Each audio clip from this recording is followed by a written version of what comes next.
Hello, I'm Lawrence Belden Smythe, the man from England. Well, not the only man from England, but the only one you're watching on TV right now. Hopefully. Anyway, I came to America to uncover truths wherever they lie. And truths are lying on a daily basis, believe me. Before we continue, I have a slight confession to make. This episode from NASA's Cape Canaveral in Florida is slightly personal. My late father, Gordon Belden Smythe, firmly believed that the whole moon landing thing was a fake.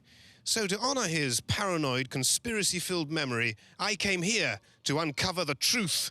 My path of discovery took me inside the heart of NASA for an exclusive look at their rocket ships, known as space shuttles. It took me inside a local rocket club so I could learn more about blasting things into the air for no apparent reason. Oh my God! And it took me into astronaut training to see if I had what American astronauts call the right stuff. Stop! Stop! And it doesn't look promising. So prepare for liftoff, because my name is Lawrence and this is America. I'll pack my favorite trousers, my toothbrush and my comb, 'cause America is calling me.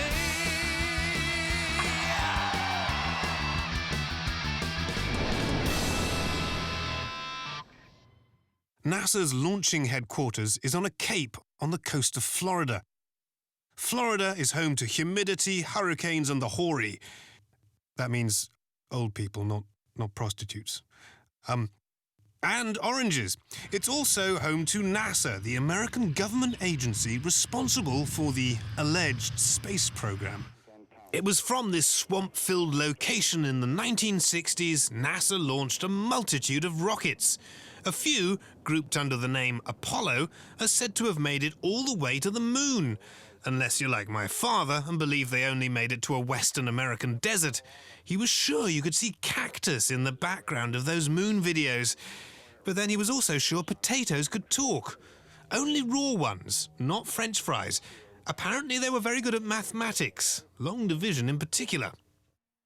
Anyway, the rockets of the 60s gave way to this mighty beast in the 80s, the Space Shuttle. Houston now controlling. This vehicle was special because it was reusable. It would appear NASA led the world in recycling. To discover what's fact, what's fiction, and what's paranoid schizophrenia, one must go to the heart of all things spacey, the Kennedy Space Center. First stop is something called the Visitors Center. This place has rockets and other pointy objects that were either sent into space or made to look like the ones that were. Along with the objet de space, one can find real-life astronauts lurking. No, not the teenager in the suit, this chap named John Fabian, who flew in 2 space shuttles in the 80s. What goes through your head when that enormous tank of fuel goes off underneath you and you hear this rumbling and... Well, at that point, you're simply holding on, you know. It's a wild experience. People are always curious, you know, as to whether or not it's frightening on the launch pad, and the answer is yes, you're very frightened on the launch pad. Do things like odors travel in space? Most people think that the astronauts are the bravest people in the space program, but it isn't true. It's the guy who comes and opens the door after you land. Because you can imagine everything's inside that vehicle. But the guy who opens gets that first whiff of air from inside, he's a brave guy. Can I ask how people go to the a bathroom, as you say in America, in space? Now, we do have a toilet to get rid of solid waste, and you know, some key steps there are to make sure that you put your seatbelt on so you don't float away at the wrong time. And you know, so it's an interesting exercise. You have to train to use it. It has an opening in it slightly larger than the top of a Coke can. Oh, really? And so, you know, aim is real important here. So. Belden Smythes have always had excellent aim, which led this reporter to have an epiphany. That's English for good idea. No Englishman has ever gone into space from NASA. Oh, there have been 3 so-called Englishmen, but they all have dual citizenship, so they don't really count. The Russians sent up an English woman, and James Bond can't be included. So the field was exposed for someone with the right combination of courage and Englishness. We gave America democracy, so it was time they gave us a ride on their rocket ships. And by us, I mean me. If I wanted to get into the space program and become an astronaut, what would my chances be? Very low. It's very low for anybody. You know, of the people who apply, 1 in 500 is selected. The odds of being a global television celebrity are even lower, and I've plucked that chicken, so this astronaut thing can't be that hard. But before I went to NASA, I needed to learn a little bit more about this rocket science business. It may be on the test. So I visit a local weekend rocket club and enter their strangely phallic world next.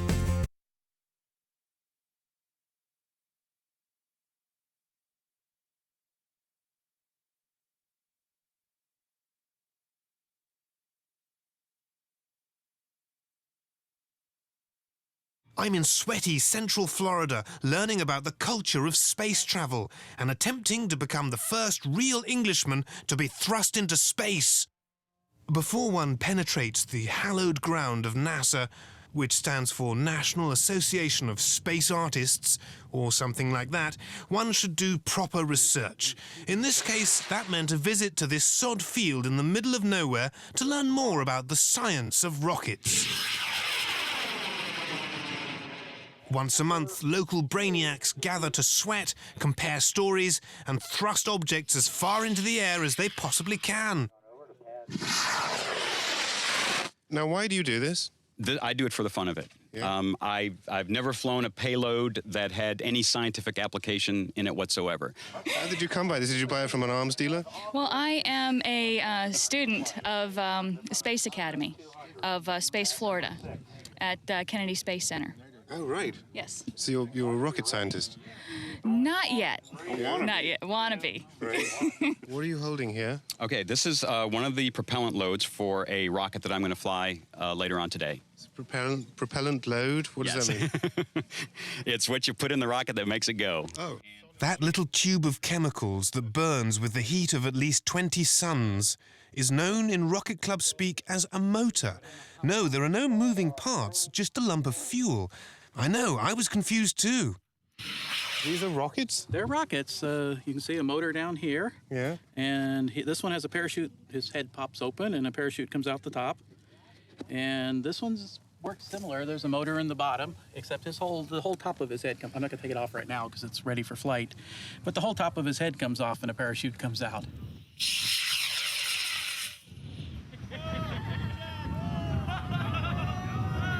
Was this launch a failure or the secret test of a special ground-triggered parachute?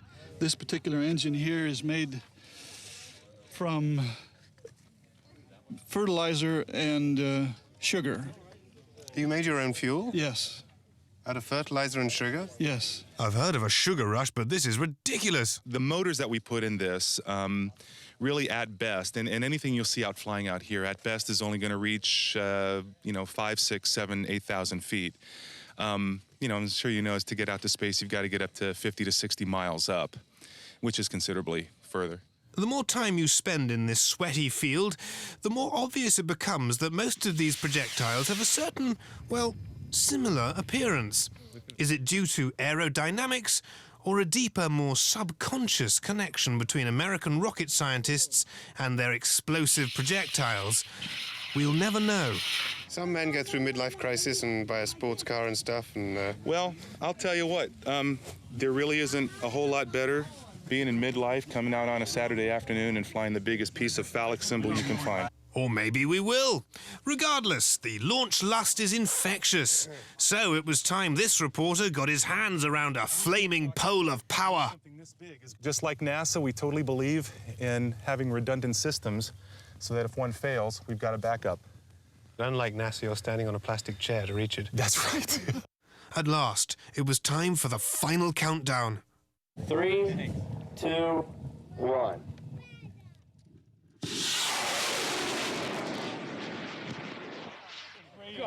It was over so fast, so here it is again, but this time from the rocket's viewpoint.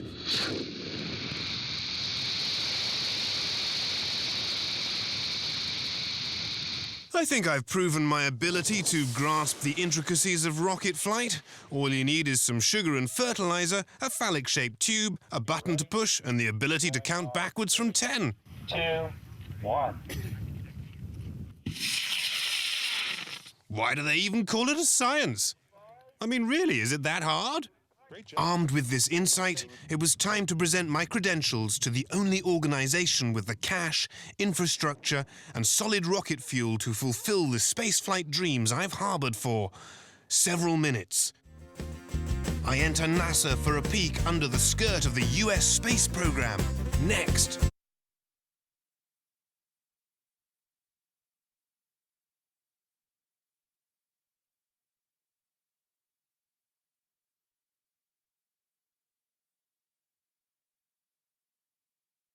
If one is to fully explore the culture of American space travel, then one must come to Central Florida, home of NASA, America's bastion of blastoff.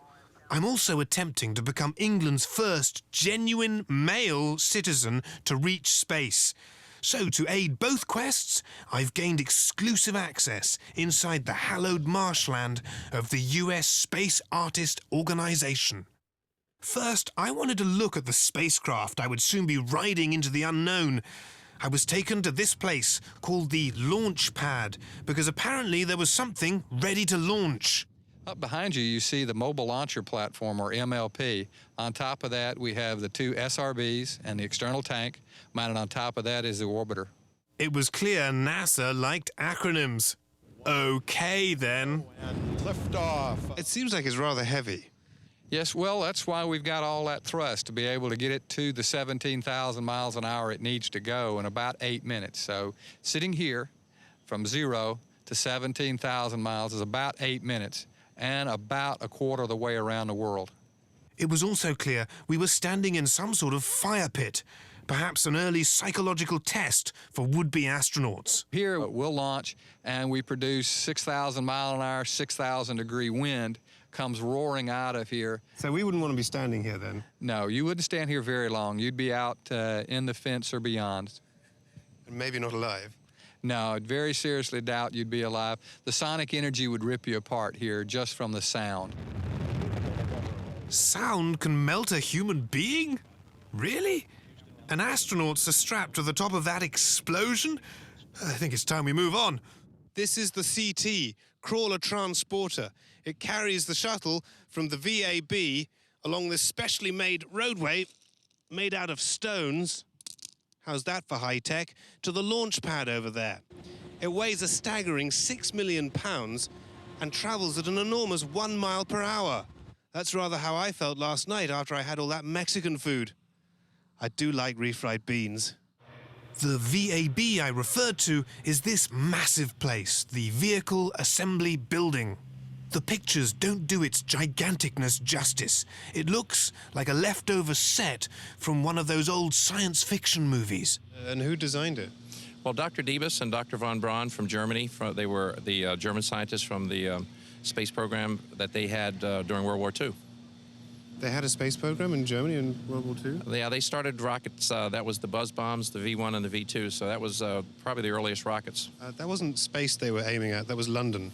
NASA originally built this place for the old moon rockets. Today, it's where my shuttle will be attached to its rocket friends, who will help punch a hole in the atmosphere when I launch. 3, 2, 1, 0, and liftoff of Space Shuttle Endeavour, expanding the International Space Station. I'm told the shuttle spends a lot of time shooting down asteroids and aliens intent on invasion and domination of our fragile species.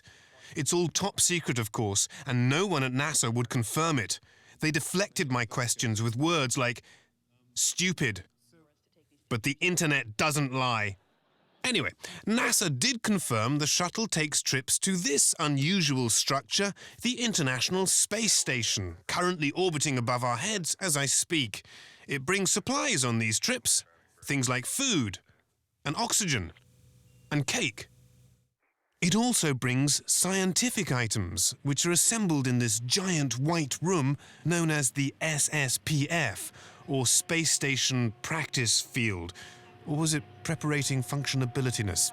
These acronyms get confusing. In this building, we process for final flight every element of station that's launched on the shuttle. And how do you process a space station? They come in from different vendors, different countries, and we test them to make sure that they will function once they're on orbit. In the spirit of international cooperation, the Americans now take foreigners' gear up to the space station. So this place is crawling with busy visitors who are made to dress rather eccentrically. Not sure why. To give you an idea of the size of the International Space Station, imagine I'm at one end and you're at the other. There's plenty of room to go and find a little bit of extra space if the French contingent have been eating garlic again. In between blast-offs, the shuttle lives in this place, the garage. That black square-filled panorama is actually the underside of the shuttle named Atlantis. Why a space vehicle is named after a mythical underwater city is a mystery. The garage is a cacophony of coordinated clutter. Bits and pieces are everywhere, and I wasn't allowed to touch any of it. It was hard not to. I'm a toucher, not a watcher. But I resisted in the interests of science and the threat of instant removal from the state of Florida. My visual inspection of the Atlantis underparts did help NASA pass the Belden-Smythe competency test, making them worthy of launching this reporter into space. When presented with this fact, NASA officials said my final step was something called astronaut training. How much training do you need to strap yourself to a rocket?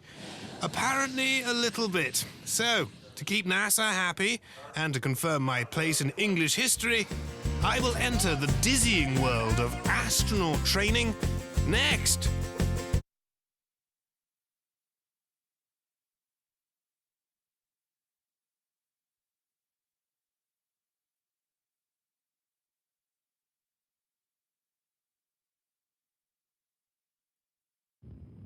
I came to Central Florida to explore America's fascination with space and to offer a gesture of goodwill to my late father, who believed the whole space travel thing was a fake. He also believed I'd never be a successful globe-trotting journalist. So clearly the man was delusional. I told you I was more than just a hairdressing assistant, Dad. But you'd rather listen to your potatoes than me. Anyway, during my investigation, I've discovered NASA hasn't launched any proper Englishmen into space. So to rectify this situation, I have graciously volunteered. But before I go, NASA said I had to try astronaut training at a facility on the outskirts of their Florida headquarters. So now I'm going to be learning how to land the space shuttle, and here we have the Discovery Space Shuttle Simulator. So the first thing I need to do is enter the spacecraft. I think I found the door. This facility's mock shuttle is apparently life-size. One word springs to mind when entering: cramped. I was told I needed to land the fake shuttle to have any hope of being an astronaut. So, with my crew depending on me and mission control holding their breath, it was time to bring this baby home. Let's get the nose down, nose down, nose down, nose down. Now let's try to put this on the runway because we've not put skis on the Discovery orbiter. Okay. We're going to have to make the runway.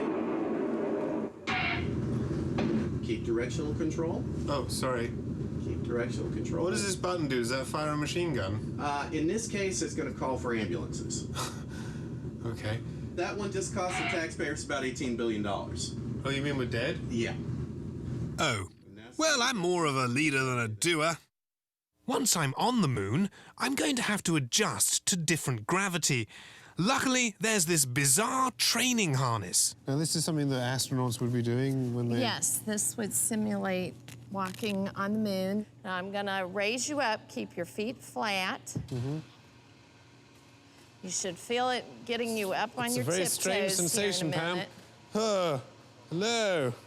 What's going on? Once you adjust to the strange feeling and the excruciating squeeze on your genitals, walking on the moon is fun. I'm walking on the moon!